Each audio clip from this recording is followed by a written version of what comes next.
இது உங்கள் குடுகுடு ஜக்கம்மா மதகஜ ராஜா இயக்குனர் சுந்தர் சி. படம்னாலே நம்ம எல்லாருக்கும் தெரியும். ஃபுல்லாக காமெடி இருக்கும், கொஞ்சம் கதை இருக்கும், கொஞ்சம் கிளாமர் இருக்கும், கொஞ்சம் ஆக்ஷன் இருக்கும். இதே ஃபார்மேட்டில் பண்ண படம் தான் இந்த மதகஜ ராஜா. அடுத்ததாக பார்த்தா நம்ம சந்தானம் அவர்கள் சமீப காலமாக அவர் வந்து நடித்தா ஹீரோவை தான் நடிப்பேன் அப்படின்ட்டு இருக்காரு.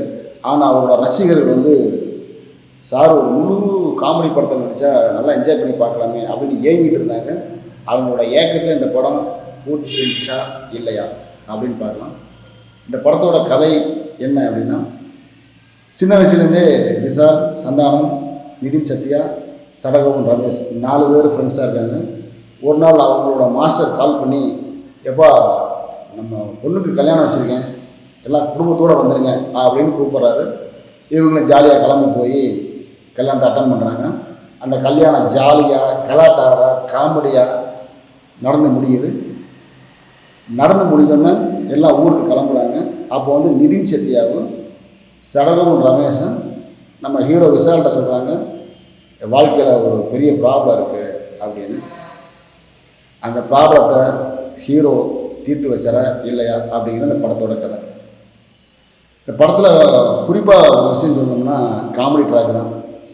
காமெடி ட்ராக் வந்து சந்தான சார் அவங்க மட்டும் இல்லை, இதில் நடிச்சிருக்க எல்லா பேர்த்துக்குமே காமெடி ட்ராக் நல்லாவே எழுதியிருக்காப்படி நம்ம இயக்குனர். குறிப்பாக சந்தான சாரோட ஒய்ஃபாக வருவாங்க, சூப்பராக பண்ணியிருக்காங்க. அவங்களோட அம்மாவும் வர்றவங்களும் நல்லா பண்ணியிருக்காங்க. 3 பேர் சேர்ந்து தான் அந்த படத்தை இன்ட்ரோல் வரைக்கும் இழுத்துட்டு போகிறாங்க. அது மட்டும் இல்லாமல் விஷால் சாருக்கும் இடையில காமெடி இருக்குது, அது நல்லாவே ஒர்க் அவுட் ஆகிருக்கு. இப்படி காமெடியாக போய் ஃபஸ்ட் ஹாஃப் முடியுது. செகண்ட் ஹாஃபில் வந்து அப்போ தான் நம்ம வில்லன் வர்றாரு. பொதுவாக கமர்ஷியல் படங்கள் நம்ம எல்லாருக்கும் தெரியும். ஒரு கார்பரேட் வெளில வருவான், அது அவங்க கூட ஒரு அரசியல்வாதி வருவான். அப்படி போய் ஹீரோ போய் சண்டை கட்டுவார், அவங்கள வின் பண்ணி படத்தை முடிப்பார். அதே கதை தான் இந்த படத்துலையும். நம்ம எல்லாருக்கும் தெரியும், கார்பரேட் வில்லன் அப்படின்னாலே கோட் சூட் போட்டு அப்படி மேலே பார்த்து முறைச்சிட்டு இங்கிட்டு அலைஞ்சிட்டு இருப்பாங்க. அது மட்டும் இல்லாமல் அவங்கள ஹிந்திலேருந்து கொண்டு வந்து இறக்கிடுவாங்க. அதே வேலையை தான் இங்கே சுந்தர் சி சார் பண்ணியிருக்காரு. சோனு சூட் அந்த கார்பரேட் வில்லனாக பண்ணியிருக்காரு. வேலை கம்மி தான், ஆனால் கடைசியில் ஒரு ஃபைட்டுக்கு வந்து 8 பேக்கெல்லாம் வச்சு, விஷால் ஒரு 8 பேக்கு, இவர் ஒரு 8 பேக் வச்சு 2 பேர் சண்டை போடுவாங்க. அந்த சீன் கொஞ்சம் நல்லாவே இருந்துச்சு. ஃபஸ்ட் ஹாஃபில் எப்படி சந்தானம், அவங்க ஒய்ஃபு, மாமியா எல்லாம் நம்மளை காமெடி பண்ணி செகண்ட் ஹாஃப் கொண்டு வந்தாங்க, இன்னொரு பட்டாக நல்லா இறங்குது செகண்ட் ஹாஃபில். நாங்களும் காமெடி பண்ணுறோம் பாரு அப்படின்ட்டு சிட்டி பாபு, லொல்லு சபா மனோகர், மொட்டை ராஜேந்திரன், இந்த கூட்டமெல்லாம் உள்ளே வந்துடுது. அவங்களும் நல்லா காமெடி பண்ணியிருக்காங்க. குறிப்பாக ஒருத்தர் சொல்லணும், மனோபாலா சார் வந்து ஒரு மந்திரியாக நடிச்சிருக்காரு.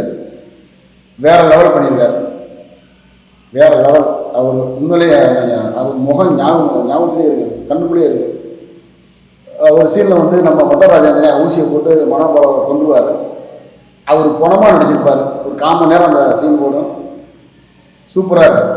நல்லா கெக்கப்பட்டு சிரிச்சாங்க ஆடியன்ஸ். ரொம்ப நாளுக்கு பின்னாடி ஒரு நல்ல காமெடி படம். அந்த சீன் ரொம்ப நல்லாவே இருக்குது. அடுத்து நம்ம கதாநாயகிகள், கொஞ்சூன்னு நடிப்புக்கு அஞ்சலி, கொஞ்சூன்னு கிளாமருக்கு வரலட்சுமி சரத்குமார். அவங்க வேலையை கொடுத்த வேலையை தான் பண்ணியிருக்காங்க அவங்க. அதுக்கடுத்து பார்த்தீங்கன்னா விஷால், உண்மையிலே அவர் கொஞ்சம் நல்லாவே பண்ணியிருக்காரு காமெடி ட்ராக்கு. ஆனால் வழக்கம் போல் அந்த ஃபைட்டு டைலாக் பேசுறதுலாம் அவர் எல்லா படத்துலேயும் வர்ற மாதிரி அப்படியே அடிச்சு விட்டுருக்காரு. வழக்கமாக பேசுகிறது தான், ஒன்றும் டிஃப்ரெண்ட்டாக ஒன்றும் இல்லை. அவர் கொடுக்குறது அவ்வளோதான், அதை கரெக்டாக பண்ணியிருக்காரு. அடுத்து வந்து குறிப்பாக மியூசிக் விஜய் ஆண்டனி. 4 பாட்டு படத்தில் 4 பாட்டுமே நல்லா இருக்குது, நல்லா தரமாக பண்ணியிருக்காப்படி. அடுத்து கேமரா, நம்ம 12 வருஷத்துக்கு முன்னாடி இப்போ போயிருக்கோம் டைம் ட்ராவலரில். ஏன்னா இந்த படம் 12 வருஷத்துக்கு முன்னாடி ரிலீஸ் ஆகிறது. 12 வருஷத்துக்கு முன்னாடி இருக்கிற படத்தை இப்போ பார்த்தாலும் ஓரளவுக்கு நல்லாவே தான் இருக்குது. ரொம்ப ஒஸ்ட்டுலாம் சொல்ல முடியாது. இதே படத்தை அப்போ பார்த்தோம்னா இன்னும் நல்லாவே இருந்திருக்கும் கேமரா ஒர்க்கு. மொத்தத்தில் இந்த படம் எப்படி இருக்குன்னா, கொஞ்ச நேரம் சிரிச்சுட்டு ஜாலியாக இருக்கணும் அப்படின்னு நினச்சோம்னா கண்டிப்பாக அந்த படத்தை போய் பார்க்கலாம். இது ஒரு சூப்பர் காமெடி படம் இல்லைனாலும் ஒரு சுமாரான காமெடி படம். வணக்கம்.